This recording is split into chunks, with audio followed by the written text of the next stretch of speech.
네, 어제 내란 특검팀이 윤석열 전 대통령을 전격 구속 기소했습니다. 지난 10일 재구속된 후 9일 만인데요. 최상병, 김건희 특검도 속도를 내고 있습니다. 주요 전국 이슈 이승훈, 최진영 두 분 변호사 모시고 이야기 나눠보겠습니다. 어서 오십시오. 네, 안녕하세요. 자, 먼저 윤 전 대통령 추가 조사 없이 조기 기소 결정이 내려졌는데 구속기한 연장하지 않은 겁니다. 그러니까 조사에 불응하지 않았기 때문이라고 봐야 될까요? 일단은 뭐 추가 조사 없이 구속 기소했다라고 하는 것은 뭐 윤석열 전 대통령이 나오지 않을 것이다라고 판단한 것 같고요. 또 뭐 나오지도 않을 뿐더러 조사를 받더라도 어차피 진술을 거부할 것으로 보여지고 또 관련 증인들이라든가 증거 등을 통해서 어느 정도 충분한 유죄 입증에는 충분한 자료가 확보된 것 같다라고 판단한 것 같습니다. 그래서 뭐 본인의 진술, 그러니까 마지막으로 한 번 더 진술을 받았다라고 한다면 더 좋겠습니다만 받지 않더라도 이것 또한 조사 불응이고 수사 불응이기 때문에 결국 양형에 있어서 더 나쁜 효과를 볼 것이다라고 하면서 직격을 했거든요. 특검에서. 그것들은 뭐 유죄 입증을 확신하면서 처벌에 있어서도 구형도 굉장히 세게 하겠다라고 하는 의지를 좀 표명한 것 같습니다. 예, 공소장이 57페이지 분량인데 특수공무집행방해, 직권남용 권리행사 방해 등 적용했거든요. 혐의들도 좀 짚어볼까요? 그렇습니다. 지금 말씀하신 것처럼 한 5개 정도 혐의가 되고 그중에 핵심은 크게 3개인 것 같습니다. 첫 번째, 지난 1월 달에 공수처가 발부받고 경찰과 체포를 위해서 그 집행하는 과정에서 이를 조직적으로 막았다라는 것이 이른바 단체 또는 다중의 위력을 이용해서 정당한 공무집행을 막았다는 취지로 해서 특수공무집행 방해죄. 나아가 지난 12월 3일 있었던 그 비상계엄 과정에서 이 국무회의를 정상적으로 다 불러서 해야 되는데 그중에 일부 국무위원만 부르고 나머지는 부르지 않음으로써 그 국무위원들이 어떤 국무회의에 참석해서 심의 의결할 권리를 침해했다는 취지에서 직권남용 권리행사 방해죄. 그리고 이후에 이제 그 국무회의가 끝나고 나서 제대로 하지도 않은 그 국무회의를 제대로 했다라는 취지로 해서 이 문서를 나중에 서명 날인하고 했던 것으로 해서 허위 공문서 작성죄 이런 부분이 있었던 것 같습니다.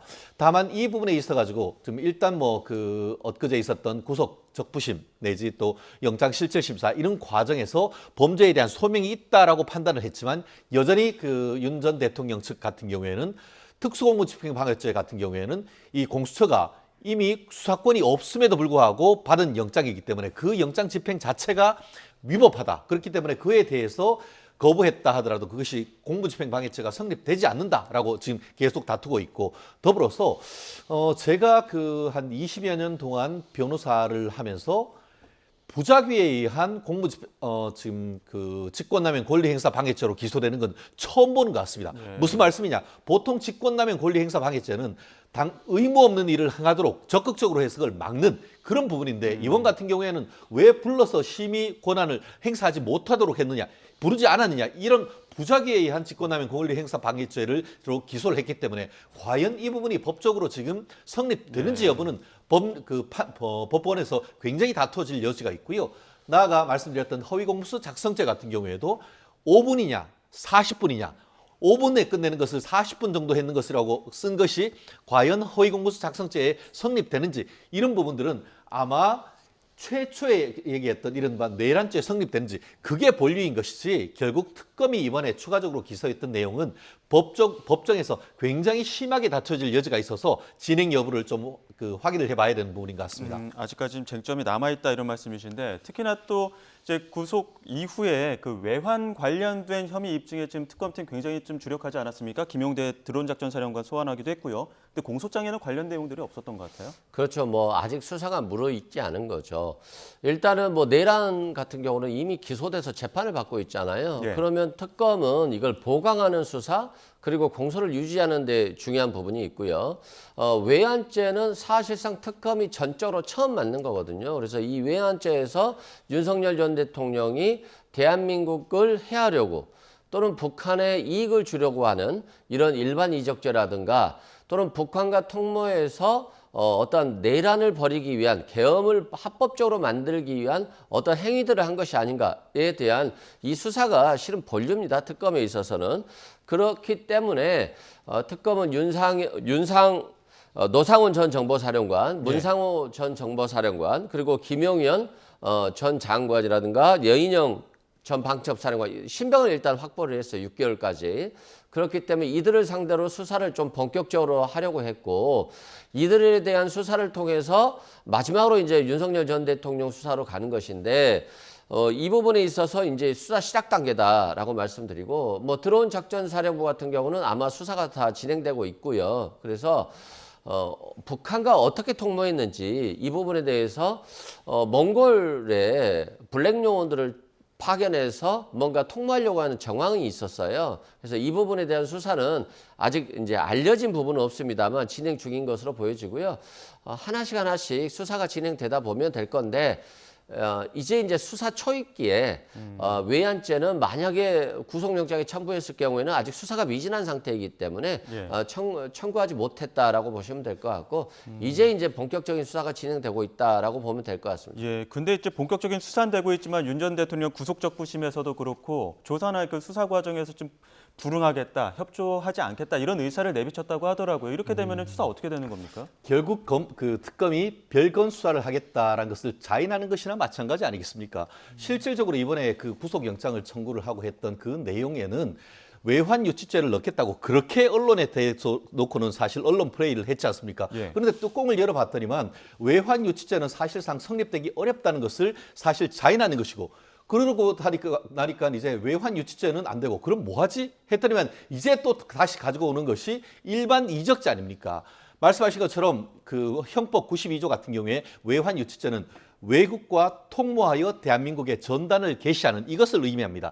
북한은 헌법상 반국가 단체 내지 미수복 지구이지 외국이 되지 않습니다. 그렇기 때문에 법적으로 구속요건의 엄격 해석 원칙에 의해서 외환유치죄는 아예 되지도 않는 겁니다. 그런데 그게 마치 성립되는 양 지금까지 언론 플레이를 하고 윤 전 대통령에 대해서 굉장히 어떻게 보면 악마화했던 부분에 대해서는 과연 그럼 누가 어떻게 책임지죠? 이제 와서 그럼 일반 이적죄를 얘기를 하는데 일반 이적죄는 뭡니까? 적을 이롭게 하는 건 아니겠습니까? 그런데 북한에다 대고 특히 그 김정은 머리 위에, 김정은 특각 위에 이런 무인기를 보내는 것이 적을 이롭게 하는 겁니까? 아니면은 북한의 이른바 오물풍선에 대한 비례적 대응입니까? 오히려 최근에 이제 일부 언론 같은 경우에는 지금 특히 민주당 의원들을 통해서 지금 수사 상황이 속속들이 나오고 있습니다. 특히 이제 드론 사령부에서 얘기하고 있는 그런 은밀한 작전 같은 것들을 다 그냥 공개를 하고 위치 같은 정보를 다 공개하는 것이 오히려 군사기밀보호법이고 그것이 오히려 북한을 이롭게 하지 않느냐라는 그런 얘기가 나오는 것 아니겠습니까? 그렇기 때문에 수사하는 거 좋습니다.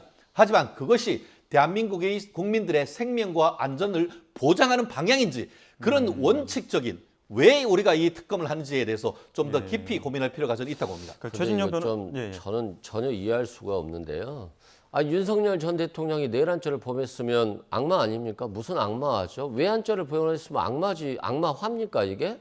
그리고 그런 사실을 확인 위해서 수사하는데 수사도 하기 전에 이게 잘못됐다 이게 하면 수사하지 말란 얘기잖아요. 뭐 좀 황당한 주장인 것 같고요. 별건 수사라고 하는데 이 특검법은 내란과 외환죄를 함께해서 하는 특검법입니다. 근데 이게 왜 별건 수사죠? 그리고 외환유치라고 하는 건 적국과 통모해야죠. 북한과 통모했는지 여부를 확인하기 어렵습니다. 그런데 뜬금없이 블랙 요원을 파견하지 말라고 했는데 몽골에 갔고 북한 대사관과 접촉하려다가 체포가 됐어요. 그래서 문상호 정보사령관이 이들을 직접 몽골에서 데리고 옵니다. 그리고 몽골에 사과를 합니다. 그러면 이들이 무슨 짓을 하려고 했는지 알 수 없잖아요. 아직 이 부분에 대한 정보가 없어서 제가 뭐라고 말씀드릴 수는 없지만 앞으로 이 부분에 대한 수사가 된다면 통모를 시도했을 수가 있어요. 그러면 AB 음모라든가 여러 가지 범죄가 될 수 있고요. 또 서로 외환유치에 대해서는 수사 결과 나온 게 없다 할지라도 일반 이적죄라고 하는 것은 적국에 이익을 주고 대한민국 해를 끼치는 거예요. 그런데 계엄을 선포하기 위해서 의도적으로 북한과의 어떤 국지적 분쟁을 통해서 계엄을 정당화하려고 시도를 했을 수가 있습니다. 그래서 무인기를 보냈는데 이 무인기 2대가 추락했는데 도대체 왜 추락한 건지 고의적으로 추락한 건지도 고민을 해봐야 될 것 같고요. 이 무인기를 개조했어요. 근데 이 드론 제작소에서는 무인기를 개조해서 전단지를 붙이려고 했기 때문에 추락 위험성이 있다라고 경고했음에도 불구하고 무인기를 보냈다는 거예요. 그러면 전단지 몇 장 뿌려서 무슨 의미가 있습니까? 그럼에도 불구하고 오히려 이 추락시키기 위한 고의가 아니었나라는 의문이 있기 때문에 이 부분에 대한 수사는 진행될 것이고 수사 결과를 좀 지켜봐야 되는 것이지 이제 막 시작하는데 악마화다 수사도 되지도 않은 걸 가지고 수사하고 있다라고 비판하는 것은 저는 적절치 못하다고 이번에 생각합니다. 대해서 팩트 체크를 좀 해야 될 것 같습니다. 누구와 말씀이 황당한지는 최종적인 어떤 그 수사 결과를 보면 안다라고 저는 생각합니다. 예. 근데 지금 이미 그 드론 사령관 같은 경우에는 본인이 굉장히 억울하다는 것을 얘기하고 있지 않습니까? 결국 본인이 30여 년 넘게 이 정보 분야에서 있는데 졸지에 본인이 간첩으로 몰리는 것에 대해서 굉장히 억울하다라고 얘기를 하면서 뭐라고 합니까? 지금 이미 이와 같은 그 드론전이 서로 상호간에 벌어지고 있는 것은 윤석열 정부 초기부터 계속 있었던 것이고, 그리고 북한으로 이제 드론 보낸 것, 사실 이런 부분 자체도 공개적으로 얘기하면 안 되는 거예요. 그런데 네. 그것이 지금 언론을 통해서 특히 지금 보면은 민주당 의원들을 통해서 속속들이 나오는 것 자체가 국민의 한 사람으로서 굉장히 어떻게 보면 이것이 맞는지에 대한 의문을 제기했던 것이고, 드론 사령관 같은 경우에는 지난 11월 달에 이미 이와 같은 그 무인기 작전은 다 이미 종료됐다는 말이에요. 예. 그러면은 만약에 지금 그 민주당 논리라고 한다고 하면은 드론을 통해서 북한을 자극하고 하면은 더더욱 그러니까 12월 3일 그러니까 비상계엄을 하는 전으로 해서 더 많이 보내야죠. 벌써 10월 말 11월 초에 다 끝나버린 작전을 가지고 이것을 억지로 해서 외환 유치죄까지 연결시키는 것은 그것이 바로 경광부회라는 것이죠. 예, 근데 이제 최준영 변호사님 말씀하시는 것처럼 그런 내용들을 이제 윤 전 대통령이 직접 나와서 이제 해명을 하면 그런 부분들에서 좀 소명이 될 텐데 그게 지금 안 되는 부분들이 좀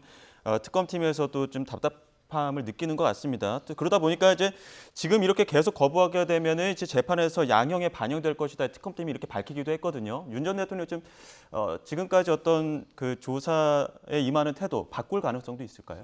저는 없다고 보고요. 일단 윤석열 전 대통령은 자신의 양형에는 별 관심이 없는 것 같아요. 일단 지금 구치소에서 나오는 것 그게 가장 큰 목적이고, 그래서 오히려 어떤 흥분을 감추지 못해서 자신의 좀 건강이 더 악화되는 상황이 아닌가 이런 생각이 들고요.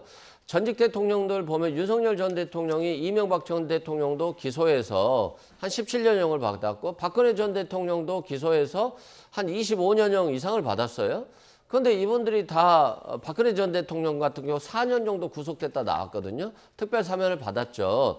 그렇게 보면 윤석열 전 대통령에 대한 형은 사형과 무기밖에 없고, 또 감형이 된다 할지라도 제가 봤을 때는 한 20년 이상이에요.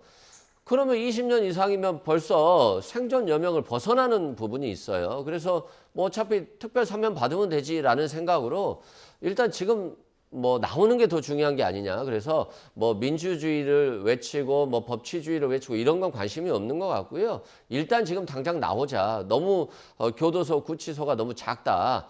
개인적인 이익에만 관심이 있고 국민에 대한 반성이나 사과 같은 의미는 전혀 없는 것 같습니다. 또 한편으로 내란 특검이 어제는 조태열 전 외교부 장관 참고인 신문으로 불렀고 또 오늘은 김영호 통일부 장관 소환했는데 조태열 전 외교부 장관은 이제 그 계엄 선포에 대해서 좀 적극적으로 반대를 했다 이렇게 알려진 국무위원이거든요. 좀 어떤 것 좀 알아보려고 이렇게 부른 그렇습니다. 걸까요? 사실 이게 무슨 의미가 있는지 모르겠습니다. 왜냐 이미 그 부분과 관련해 가지고 엊그제 이제 구속 기소를 해버렸지 않습니까? 예. 구속하고 나서 지금 참고인 불러서 조사를 하는 것이 별 무슨 의미가 있습니까? 그렇기 때문에 과연 특검이 제대로 된 수사를 하고 기소를 했는지에 대해서도 예. 의문인 것이죠. 말씀드린 것처럼 정말 기소를 하고 제대로 어떤 수사를 한다고 하면은 지금 얘기하는 것처럼 참고인을 관련해서 다 조사를 하고 그 다음에 윤 대통령을 소환해서 조사를 하고, 그런데 응하지 않으면 그때 구속영장을 치든가 해서 기소를 하는 게 맞죠. 그런데 예. 벌써 주범이라고 할 수 있는 윤 대통령에 대해서는 수사해가지고 구속 기소를 했는데 아직까지 참고인 조사를 하고 있다. 예. 그거의 수사의 A, B, C에 합당한 겁니까? 상식적으로 생각해보면 그렇지 않습니까? 그렇기 때문에 이번에 있어서 피의자를 불러서 조사를 한다고 하면 저도 그 부분을 추가적으로 조사를 해서 기소 여부를 결정하기 위해서 부른다고 하면은 저도 납득을 하겠습니다. 그런데 지금 와가지고 피의자가 아닌 참고인을 불러서 조사한다? 오히려 어떠냐? 우리가 사건을 한 이후에 그 피고인을 다시 불러서 조사를 하면 적법 절차 위반으로 해서 나중에 그 피의자 신문 조서나 아니면 참고인 조서를 증거로 쓰지 못하는 케이스도 있습니다. 그렇기 때문에 현재의 있는 사법 시스템을 봤을 때 특검이 이런 식으로 조사를 해서 먼저 주범을 기소하고 나중에 참고인을 부르는 이런 패턴이 맞는지에 대해서는 법조인의 한 사람으로서 의문이란 말씀 드리고 싶습니다. 이미- 예, 예, 제가 말씀하시죠. 말씀드리면요. 지금 우리 변호사님이 수사 상황을 모르잖아요. 모르는데 뭐 이게 이상하다라고 보시는데 원래 윤석열 전 대통령의 구속 기간은 한 번 연장하면 20일까지 수사가 될 수 있어요. 근데 윤석열 전 대통령의 수사에 임하지 않기 때문에 그런 것이지 뭐 기소해놓고 왜 수사하냐 이거 자체가 잘못됐고요. 두 번째는 윤석열 전 대통령에 대한 수사가 아닐 수 있어요. 조태열 외교부 장관 같은 경우는 이 사람을 통해서 한덕수 전 국무총리는 계엄을 반대했다라고 했는데 지금 CCTV 정황 등을 보니까 계엄 문건도 본인이 다 가지고 있고 계엄 문건에 대해서 정확히 인지를 한 것 같고 그리고 또 반대를 했다고 했는데 오히려 계엄 문건까지도 나중에 재작성했거든요. 허위공문서를 위조한 부분이 있어요. 그래서 이분이 어떤 잘못을 했고 정말 계엄을 반대한 것인지 아니면 묵시적으로 동조했는지도 확인할 수 있고요. 이상민 전 장관 같은 경우는 단전단수 문건을 멀리서 봤다라고 했습니다만 CCTV상으로 보고 있는 게 확인이 돼요. 그리고 또 그 전화를 해서 단전단수 관련한 전화를 한 정황이 있습니다. 그래서 조태열 외교부 장관은 계엄에 대해서 명백히 반대를 했다고 했지만 이 사람을 통해서 한덕수 전 총리라든가 이상민 전 장관 등 계엄에 동조하거나 묵인하거나 뭔가 방조한 정황이 있는지까지도 물어볼 수 있기 때문에 윤석열 전 대통령 기소를 위한 수사가 아니라 관련 국무위원들에 대한 수사와 기소를 위해서 수사한 것일 수도 있기 때문에 예. 지금 시기가 안 맞는다. 이건 좀 적절하지 않은 것 같습니다. 최상병 특검도 한번 보겠습니다. 그 지난 한 주 동안 최상병 특검팀에서 좀 새로운 통로라고 해야 될까요? 친윤 핵심인 이철규 의원이나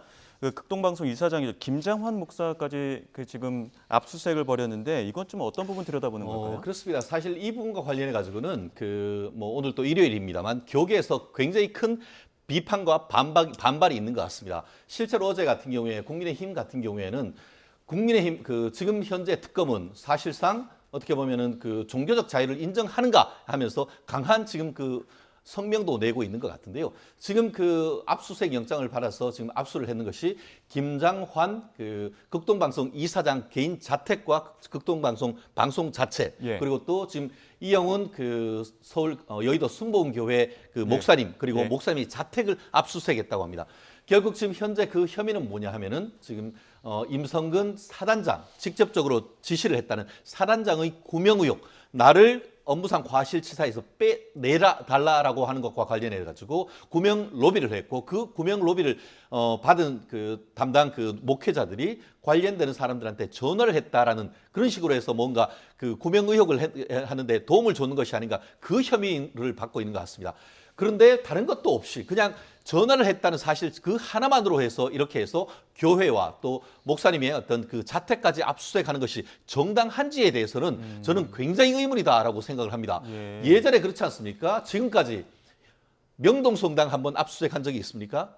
오히려 그런 적 없지 않습니까? 정말 민주당 민주 인사라는 분들이 제일 마지막 마치 예전에 사만시대 소도같이 거기에 들어가도 특별히 종교시설에 대해서는 압수수색이나 직접 들어가는 것을 지금까지는 자제해 왔는데 이제는 그런 문건이 이제 다 열려버리는 그런 식으로 가는 겁니까? 그렇기 때문에 정말 명확한 증거가 있지 않다고 하면 이런 부분은 법원도 영장을 발부하는데 상당히 신중을 해야 된다라고 저는 생각하고요. 사실 그렇지 않습니까? 선거 때만 되면 제일 먼저 찾아가는 여야 정치인들이 찾아가는 게 어딥니까? 여의도 순복음교회고 강남에 있는 사랑의 교회 등 가장 큰 교회에 들어가서 본인들은 이용을 하면서 막상 지금 문제가 되니까 그런데 압수수색한다? 제가 봤을 때는 어느 정도의 어떤 나름대로의 가이드라인, 자제함이 좀 필요하다고 봅니다. 예, 그 신중을 기해한 어떤 이렇게 종교 관련 단체 압수수색인데 그런 말씀을 해주셨는데 어느 정도 좀 소명되는 부분들이 정황이 있으니까 간 거 아닐까요? 일단 종교 자유가 있다라고 해서 수사를 거부할 자유는 없는 거예요. 압수수색은 할 수 있다라고 보고요.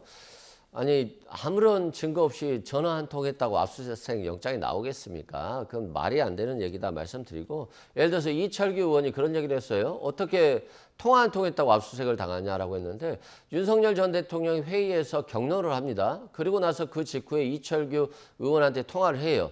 이것만 했다라고 한다면 압수수색 영장이 나오지 않죠. 그런데 이철규 의원은 윤석열 전 대통령의 통화를 받은 이후에 이 최상병 사건과 관련된 관련자들에게 통화를 많이 해요. 계속적으로.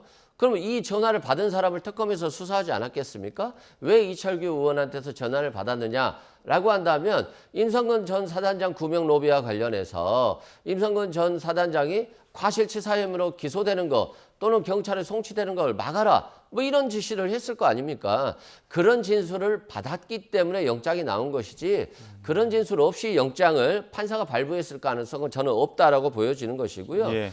또 통일교에 대한 압수수색이 부당하다라고 하시는데 일단 미국 원장 도박과 관련해서 수백억을 썼다라고 하는 지금 수사 의혹이 있어요. 근데 이 수사가 어느 순간 무마가 됐습니다. 근데 이게 김건희 여사에게 전달된 명품 가방 그리고 6천만 원 상당의 다이아 목걸이 이런 것들과 연관돼서 수사가 무마된 거 아니냐라고 하는 의혹이 있기 때문에 이런 수사를 하지 않는다라고 한다면 김건희 여사에게 면죄부를 주는 거잖아요. 그런 측면에서 부득이한 압수수색 영장이고 판사가 그렇게 간단하게 압수수색 영장을 발부하지 않는다라고 말씀드립니다. 예, 지금 워낙 이제 사안들이 좀 이렇게 엮여 있는 부분들이 있다 보니까 이제 여의도 순복음교회라든지 극동방송 쪽은 이제 최상병 특검팀 그리고 말씀하셨던 통일교 쪽은 이제 김건희 특검팀이 이제 압수수색을 간 거였고 또 한 명의 이제 친윤 핵심인 권성동 의원에 대해서도 이제 압수수색을 진행을 했거든요. 여기는 어떤 부분 들여다보는 건가요? 사실 직권남용 권리행사 방해죄 아니겠습니까? 구명로비란 것이 직권을 남용해서 뭔가를 막았다는 건 아닙니까?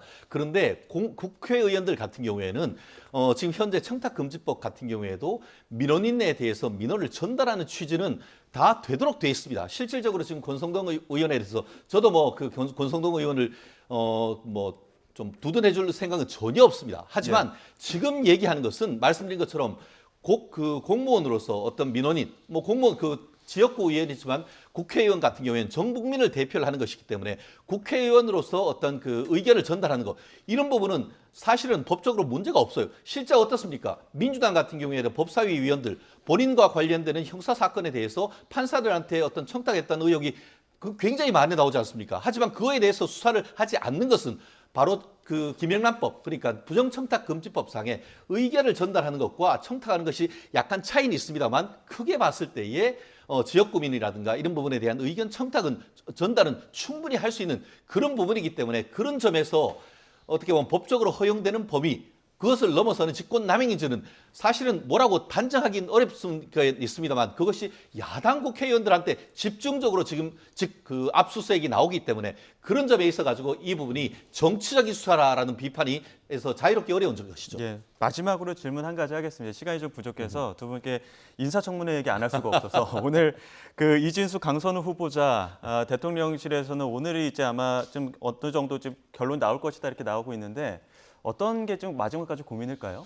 저는 강선우 후보자에 대한 고민은 대통령실에서 끝까지 하고 있다라고 봅니다. 왜 그러냐면 강선우 후보자에 대한 의혹 자체를 강선우 후보자가 변명을 했습니다만 좀 미흡한 부분이 있었고요.